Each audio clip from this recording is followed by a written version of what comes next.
everybody, welcome to 2ZQ Hot Takes, where we discuss issues both big and small.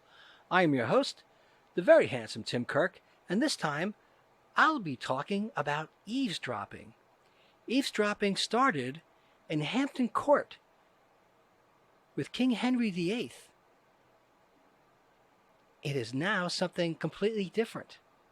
Or maybe it isn't.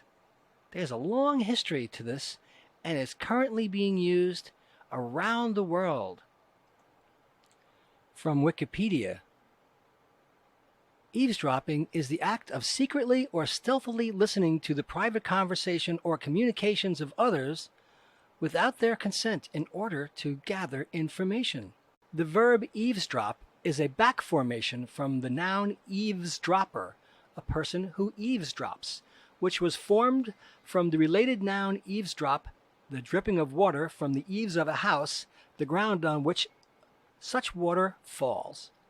An eavesdropper was someone who would hang from the eave of a building so as to hear what is said within. The PBS documentaries Inside the Court of Henry VIII and Secrets of Henry VIII's Palace included segments that displayed and discussed eavesdrops. Carved wooden figures Henry VIII had built into the eaves, overhanging edges of the beams in the ceiling, of a Hampton Court to discourage unwanted gossip or dissension from the king's wishes and rule, to foment paranoia and fear, and demonstrate that everything said there was being overheard, literally that the walls had ears. In modern times, eavesdropping vectors include telephone lines, cellular networks, email, and other methods of private instant messaging.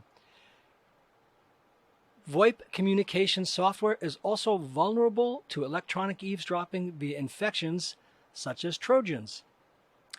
Network eavesdropping is a network layer attack that focuses on capturing small packets from the network transmitted by other computers and reading the data content in search of any type of information. This type of network attack is generally one of the most effective as a lack of encryption services are used. It is also linked to the collection of metadata. So that's the interesting story about what eavesdropping is and what it was. But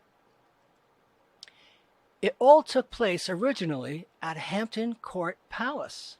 And the Hampton Court Palace was a palace owned by King Henry VIII. It was originally built for Cardinal Thomas Wolsey, the chief minister of King Henry VIII. In 1529, as Wolsey fell from favor, the cardinal gave the palace to the king to check his disgrace. The palace went on to become one of Henry's most favored residences. Soon after acquiring the property, he arranged for it to be enlarged so that it might more easily accommodate his sizable retinue of courtiers. Along with St. James Palace, it is one of only two surviving palaces out of the many the king owned. The palace is currently in the possession of Queen Elizabeth II and the Crown. Now, the History Channel has a much more graphic depiction of Hampton Court, and it says, in July of 1535, King Henry VIII and his court of over 700 people embarked on an epic official tour. Over the next 4 months, the massive entourage would visit around 30 different royal palaces, aristocratic residences, and religious institutions. While these stops were important PR events for the king, designed to spark loyalty in the subjects, royal households had another reason entirely for their constant movement. They weren't just exercising their tremendous wealth. They actually needed to escape the disgusting messes large royal parties produced. Palaces, like Henry's Hampton Court, had to be constantly evacuated so they could be cleaned of the accumulated mounds of human waste. Livestock and farmland also needed time to recover after supplying food for so many people. Once the tour was over, Henry and a swelling court of over 1,000 would keep moving for the rest of the year, traveling frequently between the king's 60 residences in a vain attempt to live in hygienic surroundings. Ew. Within days of a royal party settling in one palace or another, a stink would set in from poorly discarded food, animal waste, vermin from or attracted to unwashed bodies, and human waste, which accrued in underground chambers until it could be removed. Oh my. The hallways would become so caked with grime and soot from constant fires that they were fairly black. The very crush of court members was so dense that it made a thorough house cleaning impossible and futile. Though cleanliness standards were subpar throughout the medieval, Renaissance, and Regency eras, royal courts were typically dirtier than the average small cabin or home. I never knew that. Some of the most storied reigns in history, like that of Catherine the Great, took place against a backdrop of horrifying smells, overcrowded quarters, overflowing chamber pots, and lice-filled furniture, while paintings of Louis XIV's opulent court at Versailles show royals clad in gorgeously embroidered garments. Viewers today are missing one of the main effects of their finery, the odor of hundreds of garments that have never been washed, all in one unventilated room. And Charles II of England let his flea-bitten spaniels lie in his bedchamber, where they rendered the room very offensive and indeed made the whole court nasty and stinking, according to a 17th century writer. Oh my goodness. But without a doubt, the most pressing health concern was caused by the dearth of waste disposal options in an era before reliable plumbing. Feces and urine were everywhere. I can't believe I'm actually saying this on a podcast. Eleanor Herman, author of The Royal Art of Poison, says of royal palaces, some courtiers didn't bother to look for a chamber pot, but just dropped their britches and did their business, all of their business, in the staircase, the hallway, or the fireplace. A 1675 report offered this assessment of the Louvre Palace in Paris. On the grand staircases and behind the doors, and almost everywhere one sees, there was a mass of excrement. One smells 1,000 unbearable stenches caused by calls of nature, which everyone goes to do there every day. Oh my God. According to historian Alison Weir, author of Henry VIII, The King and His Court, the fastidious Henry VIII waged a constant battle against the dirt, dust, and smells that were unavoidable when so many people lived in one establishment, which was fairly unusual for the time. The king slept on a bed surrounded by furs to keep small creatures and vermin away, and visitors were warned not to wipe or rub their hands upon non-arras tapestries of the king's, whereby they might be hurted. Many of the rules laid down by the king indicate that his battle against the advancing grime was a losing one. To keep servants and courtiers from urinating on garden walls, Henry had large red X's painted in problem spots. But instead of deterring men from relieving themselves, it just gave them something to aim for. Calls for people not to dump dirty dishes in the hallways or on the king's bed seemed to fall on deaf ears. Remember, the original subject is about listening in on private conversations. Amazingly, Henry was even forced to decree that cooks in the royal kitchen were forbidden to work naked or in garments of such vileness as they do now, nor lie in the nights and days in the kitchen or ground by the fireside. To combat the problem, clerks of the kitchen were instructed to purchase honest and wholesome garments for the staff. While the king had a relatively sophisticated lavatory system for himself, other waste measures intended as hygienic seem disgusting today. Servants were encouraged to pee in vats so that their urine could be used for cleaning. As actual cleanliness was often unachievable, the royal court resorted to masking the offending odors. Once Henry and his court moved on to the next royal residence, the scrubbing and airing out of the palace began. The waste from the king's non-flushing lavatories was held in underground chambers when the court was in residence, but after the court left, the king gong scourers, tasked with cleaning the sewers in his palaces near London, went to work. After the court had been here for 4 weeks, the brick chambers would fill head high. Simon Thurley, curator of historic royal palaces, told The Independent, it was the gong scourers who had to clean them when the court had left. What a title. I'm a gong scourer. Of course, filthiness and overcrowded royal establishments was not just a problem at the English court. When the future Catherine the Great arrived in Russia from her family's relatively clean German court, she was shocked by what she found. It's not rare to see coming from an immense courtyard full of mire and filth that belongs to a hovel of rotten wood.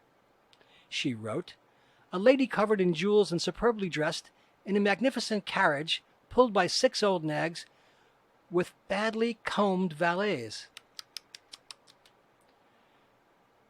The Western European belief that baths were unhealthy did not help matters either.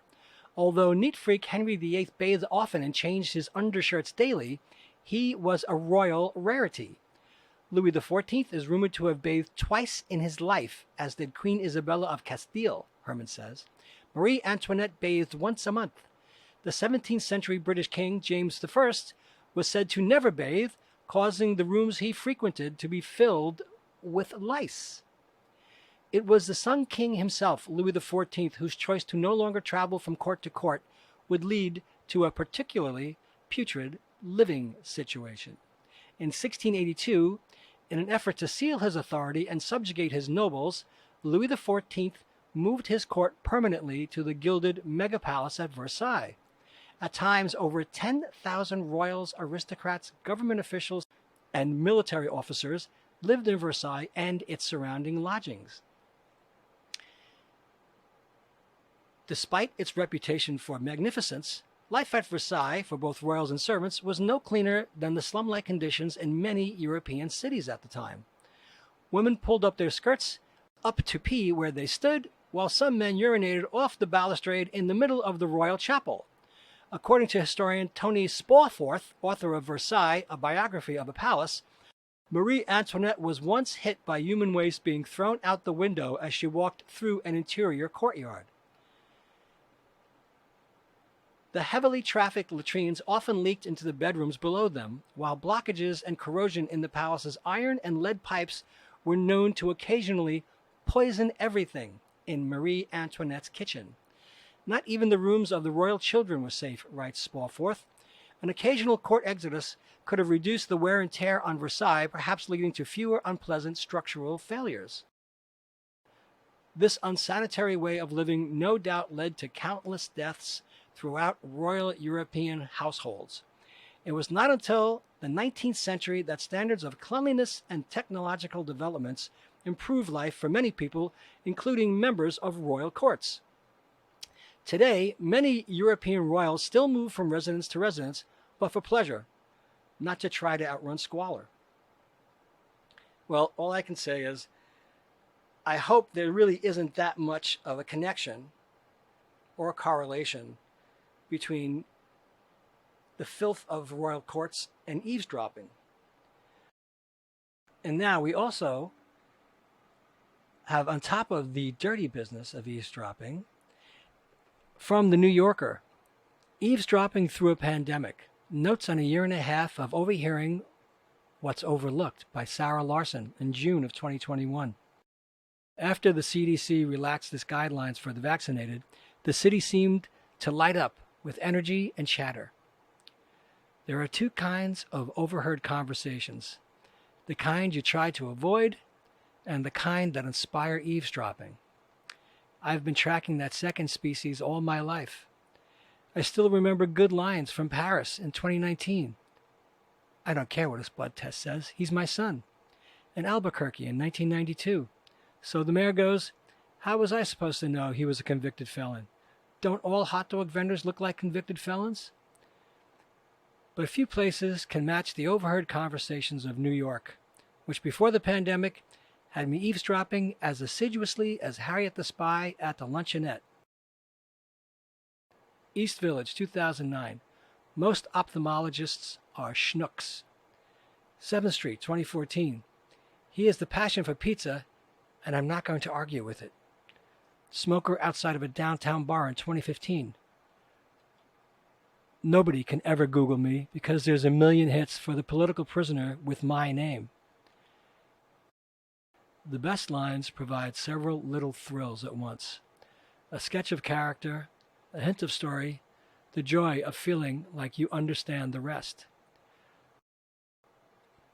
Last spring, eavesdropping, like everything else, changed. I associate that change with a line I overheard from my sofa. Last March, on that ominous post-awareness, pre-lockdown St. Patrick's Day weekend, a raucous, fiddling while Rome burns gathering could be heard by those of us cowering indoors. The voice of a neighbor in a high window rang out in the chaos. "Why are you idiots partying?" he yelled. "There's coronavirus everywhere." The hubbub seemed to dull a bit and then carried on. But the yeller had provided a strange comfort. The cautious weren't alone. When the quarantine began, I remained in the East Village, experimenting with fire escape home office action and taking daily walks around Tompkins Square Park. Outside, it was hard to hear people. Masks muffled conversation, and we were kept far apart. But at home, eavesdropping was unavoidable. I heard noisy arguments between couples, snippets of dialogue, phone calls conducted in hallways. During the 7 o'clock shout era, one of my favorite neighbors, a 4-year-old who lives downstairs, took the conceit further, hollering out the window when he saw an opportunity to chat. In late May, after the murder of George Floyd, a new era of outdoor community emerged. Suddenly, people were in the streets, masked but making noise. At a protest in Union Square, I found myself kneeling and chanting alongside others doing the same, with our fists in the air. But I also found myself eavesdropping. I spotted some wary-looking police officers talking to each other on the periphery and, curious, wandered within earshot. First cop, white, female, agitated. "They want our heads on like sticks. They are defunding us." Second cop, black, female, pausing, then smiling a little. Change is coming. Eventually, I could overhear the pandemic changing too. After COVID rates in New York improved, people started to move into apartments that had emptied out. What a thrill then to return to the other kind of eavesdropping, lighthearted and on the town. After the CDC relaxed its guidelines for the vaccinated, the city seemed to light up with energy and conversation. The other evening, scurrying down my street at the going out hour, I passed 2 people on their phones who seemed to be narrating the cultural moment. "Bro, it was good," a guy with a man bun said. "A good mix of chillin', partying." Nearby, a dressed-up young woman strode along saying, "It's summer. People haven't been out of their house in a year and a half." It was one thing to talk to friends about their teens' high school experiences at a dinner party in Riverdale, and another thing entirely to overhear some actual high schoolers, shirtless, aggro boys, at the Metro North station that night. "So, are you meeting with them to talk about your cheating?" one said. "They're like, this is not academic integrity," another replied. "Should I say the same shit I said for my English?" On the Met Museum's roof, I overheard people admiring the views, pointing, white-haired woman. "Is that the Ghostbusters building?" And the art, little girl in cat's eye sunglasses. "You're crazy, Big Bird. He changed his colors." For eavesdropping veterans, there are new frontiers to explore. On Little Island, the whimsical park now hovering over the Hudson, New Yorkers were recently frolicking like mad. Joie de vivre could be heard all over its winding ramps and tulip-shaped feats of engineering.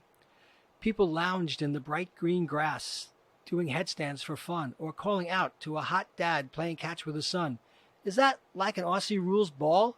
No response, embarrassed shrug. I made my way around, admiring the view and collecting intelligence. Fashionable young women laughing. "I'm the DJ. No, I'm the DJ." Fast-talking man drinking iced coffee. He gets his Sunday scaries, like on Saturdays? But he, loves high baller status. Man in Hawaiian shirt looking at the Hudson River sunset. She was like, "That's really pretty, but it's New Jersey."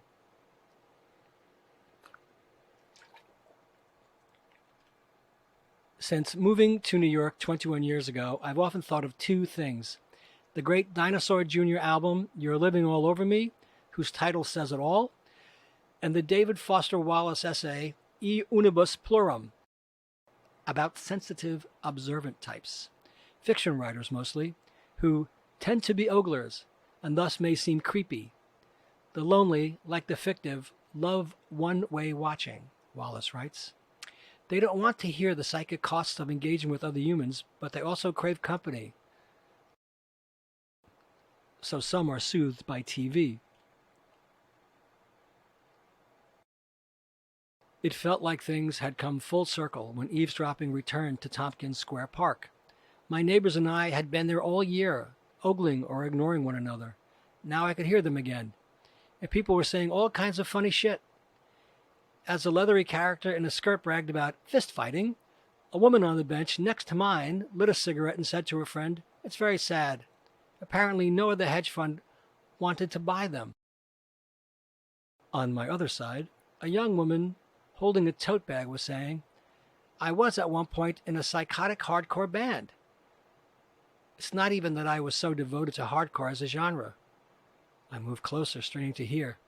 "I guess all my friends have just become extremely famous, or famous in a weird tertiary way," she went on. By the basketball court, young mothers with babies and strollers played a radio, had a picnic, and observed a nerdy little fellow with a fanny pack attempting feats of yoga. At one point, he did a handstand. "Yo, one more time," one of the mothers called out, and he did another. "Work, work, yay," the moms yelled. You don't want to befriend all these people, but you're glad to have them around. Slowly, we are reuniting not just with loved ones, but with everybody. The people we don't know and may never know, but have been missing just the same. These thinner threads of contact, though they form and fray in an instant, create our sense of being both of and apart from a place. They also help put our own lives in perspective, which is especially welcome after a year when perspective has been hard to come by. Years ago, near Port Authority, I saw a woman get off a bus, look around, and exclaim, "So this is New York City." It was funny to me then, like the beginning of a musical, but lately I keep thinking of her, and I hear what she's saying. And now to a post from LinkedIn. Eavesdropping, corporate surveillance, employee monitoring. Your boss may spy on you forever, by Kelly Gwen, editor at LinkedIn News. When workers retreated to their home offices at the onset of the pandemic, companies swiftly embraced surveillance software to keep tabs on employees. Now, 18 months later, the number of large employers using such tools has doubled to 60% per the Washington Post, and monitoring software is expected to get even smarter. Companies are tracking keystrokes, face scanning workers, or even listening to audio outside of meetings, with some arguing remote work surveillance has gone too far. Well, I must say, after working for a major media company and knowing some of the info tech security people, they have been doing this for a long time, and not just highly privileged confidential exchanges at that. Now to the Washington Post article referred to by the Post on LinkedIn. When Carrie Krutchik, an attorney for 34 years, was hired this spring for one of the legal field's fastest growing jobs, she expected to review case files at a pandemic-safe distance from the comfort of her Ohio home. Then she received a laptop in the mail with her instructions. To get paid, she'd have to comply with a company-mandated facial recognition system for every minute of her contract. If she looked away for too many seconds or shifted in her chair, she'd have to scan her face back in from 3 separate angles, a process she ended up doing several times a day. For Krutchik, the laptop's unblinking little camera light quickly became a nightmare and a reminder of what her new workday might look like even after the pandemic fades. After 2 weeks, she ended her contract and pledged never to consent to that kind of monitoring again. It's just this constant, unnecessary, nerve-wracking stress. You're trying to concentrate, and in the back of your mind, you know you're on camera the entire time. She said, while you're reviewing a document, you don't know who is reviewing you. The spread of the Delta variant has kept many of America's office employees working from home and fueled a rise in surveillance technologies by employers in finance, law, technology, and other industries, eager to keep tabs on their remote workforce. The facial recognition monitoring Kruchik experienced offers one of the stranger examples of America's massive work-from-home experiment, because it relies on a glitchy and to some quite creepy camera system built to ensure workers don't lose focus or break the rules. The adoption of the technology coincides with an increase in companies' use of more traditional monitoring software, which can track an employee's computer keystrokes, take screenshots, and in some cases record audio or video while they are working from home. Sometimes this is done without their knowledge, which means companies have the potential to gain access to employees' private details like banking or health information. Workers have little power to control how and when they are being monitored, especially if they are using work-issued devices. Experts advise workers to assume they are being monitored if they are in the office or using company equipment, and recommend they read the fine print when it comes to employee contracts. Market research firm Gartner says companies use more surveillance tools during the coronavirus pandemic to keep tabs on employees and monitor work productivity. The number of large employers using tools to track their workers doubled since the beginning of the pandemic to 60%. That number is expected to rise to 70% within the next 3 years, says Brian Krupp, Chief of Human Resources Research at Gartner. And the software is expected to become even more sophisticated, telling employers how to turn the data they collect into actionable measures to drive the business. Soon it might do things like tell managers how employees work together via Zoom, understand who the main contributors are, and how specific patterns may lead to specific results. That's going to be the evolution of the monitoring, Krupp said. Companies say the tracking offers a critical way to ensure their employees are staying productive and telling the truth about how much they work when their bosses are many miles away. Some employers have voiced concerns that, without the monitoring, their workers might cut corners or pursue multiple jobs simultaneously, depriving them of the focus and labor they need to stay competitive in the remote work era. Brad Edward, CEO of Speckless Cleaning in Arlington, Virginia, said he has been using monitoring software from Hubstaff at his company for about 5 years. The reason? He needs a reliable time tracking system for his local and remote office workers who help with operations. But Speckless is not interested in checking on exactly what employees are doing throughout the day, because Edward believes privacy is an important part of the employer-employee relationship. Ultimately, as an employer, your goal is to foster a culture of collaboration and mutual trust, he said. These tools can either work with you or against you, depending on how you use them. Still, many workers say they are increasingly worried about the level of surveillance. David, who spoke on the condition that his last name remain anonymous, was working as a customer service agent for a financial tech company in Utah when the pandemic started, and he was sent to work from home. Last fall, after his company switched the software it asked employees to use on their work-based computers, he was randomly clicking around the system trying to figure out how to get where he needed to be. Suddenly, his boss started speaking to him through his headset, instructing him on how to log in.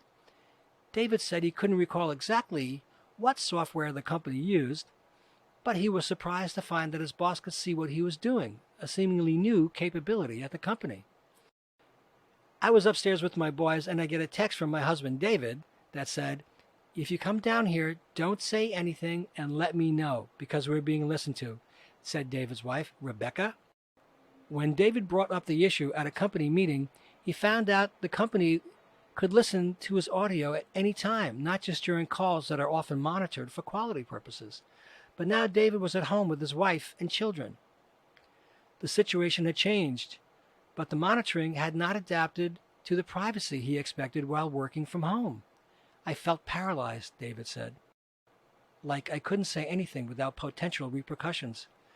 Within a month of the discovery, David quit his job. Ashley, who spoke on the condition of being identified only by her first name to avoid employment repercussion, said the banking startup she was working for in New York implemented surveillance software about 10 days after the company sent employees to work from home last year.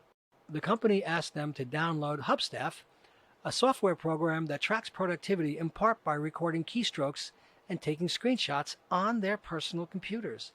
The request was out of the question for Ashley, who was furloughed for refusing to download the software before getting a new job altogether. I have so much information on my computer. My banking information, my passwords, my email has that stuff from my doctors, she said. I just wouldn't want my employers to have access to this. While she tried to take up the issue with human resources, she saw a change in how her colleagues worked. The company expected employees to have an 85% or higher activity level, which is calculated based on keystrokes and mouse movement. Anyone who doesn't meet expectations was docked pay. To avoid that, Ashley said her coworkers began sending each other more messages to meet their keystrokes rather than lose time thinking through a complex problem. People just stopped caring about the job, she said. The tension between employees and employers around the level of monitoring comes down to trust and transparency, experts say. If employees aren't given full details of when and how they're monitored, and if they don't feel trusted at work, they're more likely to refuse monitoring of any kind, regardless of the purpose. Employers have to be upfront and honest about the extent of the monitoring, said John Verdi, Vice President of Policy at data privacy-focused think tank Future of Privacy Forum, which is funded by big tech companies including Facebook and Google. And employees have to be upfront and honest about what they view is their obligation in their jobs. Attorneys required to use the new face scanning software while working from home said they understood the need for security because reviewing sensitive documents is part of the job. But many felt the remote work surveillance had gone too far. The facial recognition systems, they said, felt intrusive, dysfunctional, or annoying, booting them out of their work software if they shifted in their seat, rested their eyes, adjusted their glasses, wore a headband or necklace, went to the bathroom, or had a child walk through the room. Even more problematically, some facial recognition systems have been shown in research to perform worse with people of color because the algorithms are less accurate at identifying people with darker skin tones. That leaves many attorneys fearful that they could be penalized due to the color of their skin.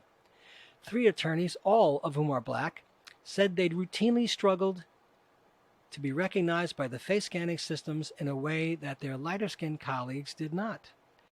Several couldn't help but note the irony that their careers in consumer privacy and employment law had led them to a role they felt pushed the boundaries on both. The true currency an attorney has is trust, and the technology they're using to monitor what attorneys are doing puts that trust into question, said Gerald Edwards, a New York City attorney practicing since 1994. Are you even trusting me at all, that you have to watch me and monitor me like a 4-year-old? Experts say monitoring often doesn't accomplish management's goals unless leaders set clear-cut, realistic objectives customized to each team and its needs. But the pandemic triggered panic among many companies that suddenly had to allow their employees to work from home for the first time.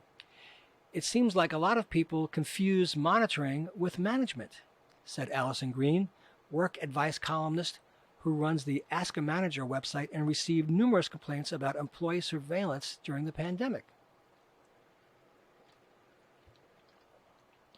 You don't always need this level of micromanaging, Laszlo Bock, CEO and co-founder of human resource software service Humu and former Google executive, said the pandemic had created a sudden instinct in leaders to increase the level of control as workers went remote. The paradox is every manager is also an employee and they have a manager, he said. If you ask managers what they want from their manager, it's to stay out of their way. Legally, employers usually have the upper hand when it comes to monitoring, said Marta Manis, an attorney at San Diego-based Marble Law Firm. Often, employees are unaware that the policies they sign upon their hiring include terms that cover work surveillance, such as monitoring through laptop cameras or computer software. Mann said employees should be wary and ask for specifics about any monitoring policy as well as who will have access to that data. But if workers hope to sue their employers for invasion of privacy, they have the burden to prove damages. If it's a company device, you have zero expectation of privacy, she said. If it's a personal device, as long as there are clear policies in place in favor of monitoring for work purposes, the law is going to permit it.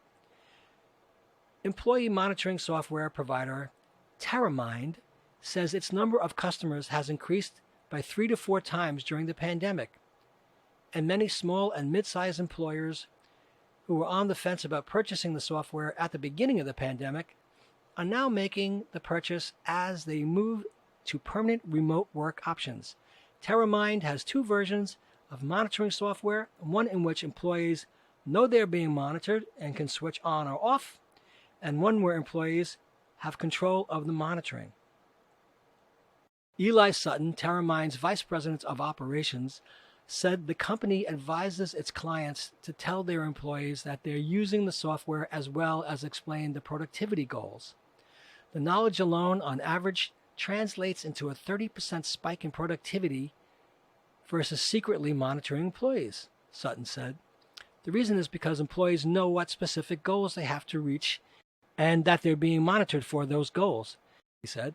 Hubstaff said it logged a record month in March 2020, and since the beginning of the pandemic, customers have increased by 40%. Currently, more than 70,000 companies and organizations use Hubstaff, but Hubstaff said most employers want their employees to understand how the software works and what's being tracked. As for Kruchik, the 34-year attorney, the feeling of distrust stayed with her. Though she is committed to never taking a job that required her to use facial recognition software again, she worries that her options could be limited as companies' high expectations for employee monitoring become more mainstream. The company thinks it's an added layer of protection of them, but for the employee, it's just an added layer of stress, she said. You're on your guard all day. You feel like your privacy invaded, and it's still like they don't trust you. Well, on top of signing your life away to create an account on a social media platform, any social media platform, signing up for any one of hundreds, thousands of platforms to shop, apply for jobs, etc., which have been hacked, and the apocryphal, anecdotal anyway, because I swear it has happened to me on too many occasions to enumerate. Home assistants, i.e. Amazon Echo, Alexa, or Google Home, Assistant, Nest, Hub, all seem to listen to my conversations, and I suddenly get inline advertisements on social media that I never searched for before, and home video cameras for surveillance, such as Ring and Wise, which are often connected to law enforcement in various municipalities. Privacy.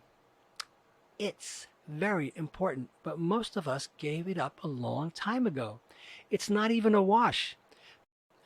The privacy ship has sailed, and we ain't on it. They, the apocryphal they, get 95% of the benefit while you get 5%. You can post pics of kids or vent your spleen or make a crazy video, and they know everything you do.